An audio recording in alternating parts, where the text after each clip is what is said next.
Hi, I'm Anju Shazo and welcome to this Desi Parenting 2.0 podcast. Why this podcast? A lot of parenting books and talks are based on Western models. And as our Indian society changes from joint families to nuclear families, the world is changing so fast, it is accelerated.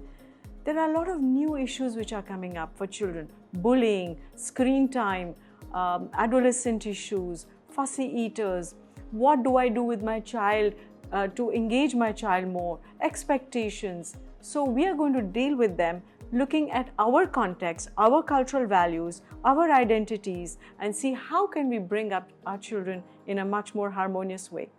I hope you enjoy this.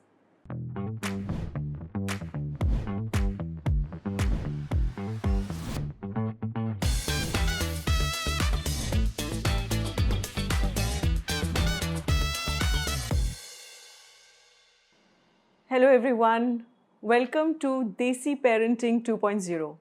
I'm Anju Shazo and today we're going to talk about our relationship to food. A lot of mothers have a lot of anxiety related to how to make the children eat food. And today more and more we see children who are becoming really fussy eaters. If you go to a restaurant, you will see a very general scenario where the parents are sitting, the young children are also there at the table, but the mother has given a telephone, a mobile in the hands of the child, and the child is looking at the phone, so the child is simply not aware of what he or she is eating. And in this manner, the mother manages to make the child eat. But why don't children really engage with food? This is a very big question. We are what we eat. So our relationship to food is going to determine and lay the foundation of our adult life and a healthy life. So let's look at the patterns of eating which are generated by the way the caretakers and mothers establish the first relationship of the child with the food.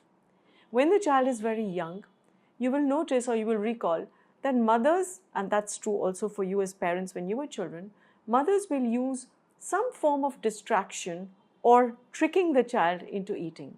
So, for example, the mother might say, play ना रहा ये देखो आ करो और फिर मुंह में खाना. So these are forms of tricking or distraction. Sometimes also the parents will use, or mothers and caretakers will use some other form of tricking the child. One of the most common forms of distraction is storytelling. This has been a good way for generations. Grandmothers told stories to children. Mothers still tell stories to children. In that sense, it's a nice thing because you are actually telling a story as well. So there is an interaction between the caretaker and the child. But what often happens with in today's life is as storytelling has become actually absent. We've gone into nuclear families. Mothers are busy, fathers are busy. So essentially, the mobile phone, some sort of a cartoon film, has become the story. That has become the storytelling technique. So now there is no interaction between the child and the caregiver. Earlier, when a parent would be telling a story, you're asking questions. You're looking at the child's reaction to what he or she is saying. And that is how there is an interplay between both of them. And in fact, it's not the story, it's the relationship which is built between the caretaker and the child. But there is something much more important, which is the relationship to food. Now, when the mobile phone comes in, it is purely a distraction. It's not really an interactive storytelling technique.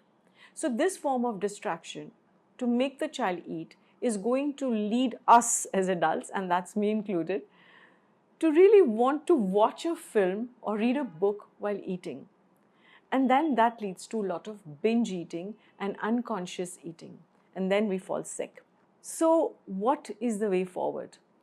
It's really to make the child conscious about eating. There is another way that parents will try, or caretakers and mothers will try to make the child eat. That is through threats. Now, more and more parents are aware, so threats are not used very much, but sometimes you will try to induce some sort of fear in the child कि देखो नहीं खाओगे तो policeman आ जाएगा, नहीं खाओगे तो बीमार पड़ जाओगे, बड़े नहीं होगे.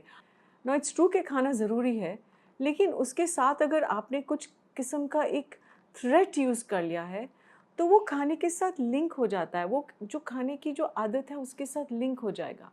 सो एक threat is not the best way to make the child eat food. And very commonly mummy will sing ठीक है मम्मी बात नहीं करेगी तुमसे, फिर पापा बात नहीं करेंगे. That's a very violent form of making the child eat the food. So, and the last one I would like to talk about is guilt. So guilt is like बहुत बच्चों को खाना नहीं मिलता है, बहुत सारे गरीब लोग हैं, तुमको देखो कितना भगवान ने दिया, which is a fact, which is true. But you don't have to induce guilt कि तुम नहीं खाओगे तो देखो क्या होगा. You are going to start feeling guilty about poverty and about other things over which the child has no control. This means what? This means just be conscious of not wasting food. So these are just 3-4 things, strategies that mothers and caretakers will try to use to make a child eat food. The other aspect about relationship to food would be also sometimes children don't want to eat certain foods, so they are being forced to eat those foods. Now very typically you will see करेला है, लौकी है, भिंडी है, इस type की जो सब्जियां हैं, maybe it's an aspect, maybe it's the taste, but children will not like it. So they're going to be fussy, they're going to throw a tantrum. Why do young children throw a tantrum? They also throw a tantrum because they want to create their own boundaries. Somewhere they want to exert a choice. All the choices are generally made by adults around in their life. So बच्चे की choice कहाँ express होगी, especially when they're young? It will be expressed through either the clothes they wear, मतलब मुझे ये पहनना है, मुझे ये नहीं पहनना है, मुझे खेलना, मुझे नहीं खेलना, and very primarily about food.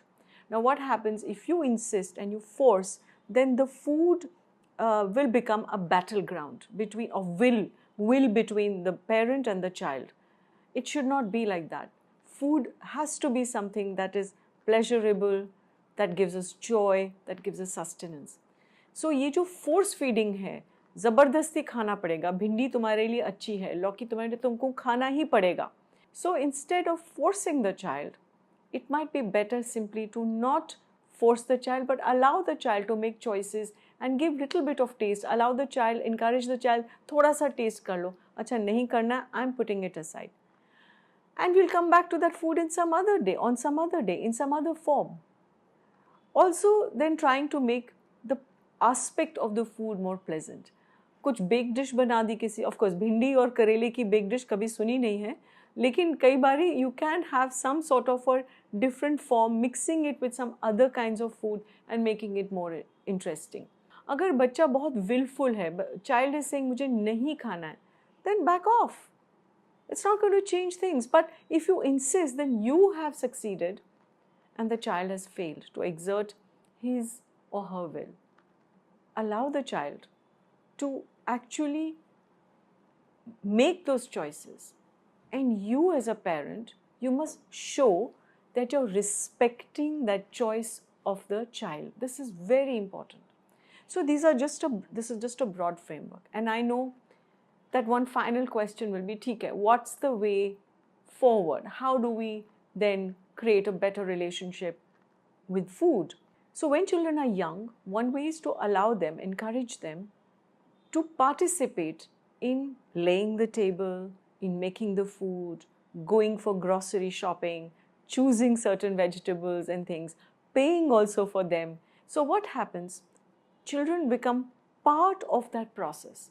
So instead of making food as an end product that you're going to consume at the dining table, make it a process where the child is involved right from the beginning. Now it's not possible every day, but do it time to time. Most children love making food. And when you make food, actually, you're really engaging in it in the entire process. You are interacting with it, and there is so much of science to it. There's so much of hygiene and nutrition. There's so much of culture involved. There's so much of link with the actual natural life and natural phenomena. There are seasonal fruits and vegetables. So the child is now being linked to the natural world. In this world today, we've become so cut off through processed foods, etc. We are no longer actually engaging with real foods with texture and color and the odor, the lovely smells and fragrances of spices and foods. सो बच्चों के साथ, छोटे बच्चे हैं तो उनके साथ तो आप गेम्स कर सकते हैं कि स्मेल करके देखो इसका कौन सा स्पाइस है, गेस करो इसमें मैंने कौन सा स्पाइस डाला है, अच्छा आज तुम डालना स्पाइस और हम गेस करेंगे कि तुमने क्या डाला था इसमें. You make it a game. But as children grow older, they are just simply encouraged to make food. So when you're also at the dining table, of course it's very important that the family eats together. ये जो आदत आजकल बहुत दिख रही है कि जो बच्चों को मोबाइल फ़ोन पकड़ा दिया है, घंटों तक या बहुत लंबे समय तक बच्चा सिर्फ वो इमेजेस को देख रहा है. What is happening is it is having a very negative impact on the brain and on the body. जो एनर्जी है बॉडी की वो ब्लॉक हो जाती है. Food is actually energy. When you eating food you giving energy to your body. तो वही आप ब्लॉक कर रहे हो. सो इसमें बच्चा और इरिटेबल हो जाएगा बाद में. ओवर ईटिंग भी हो सकती है because I don't know how much I am eating, मैं क्या खा रही हूँ. सो इस हिसाब से इट्स वेरी इंपॉर्टेंट कि आप उस चीज़ को निकाल दीजिए और सारे परिवार के जितने भी मेम्बर्स हैं, you all should be engaged in a conversation, but not conversation about तुम्हारे कितने marks आए, तुमने ठीक किया नहीं, because that is again very negative. Just what did you enjoy today? What was your day like? And discuss certain things which are pleasant, and just make that moment a special moment. Breaking bread has always been a very sacred act in all civilizations and cultures. So my suggestion is that as parents, come back to the simplicity of eating food together. Come back allowing the children to enjoy it with you and make them part of the process. Because after all, you are what you eat. This session has been useful to you. Log on for the next session on some other topic of parenting. Thank you.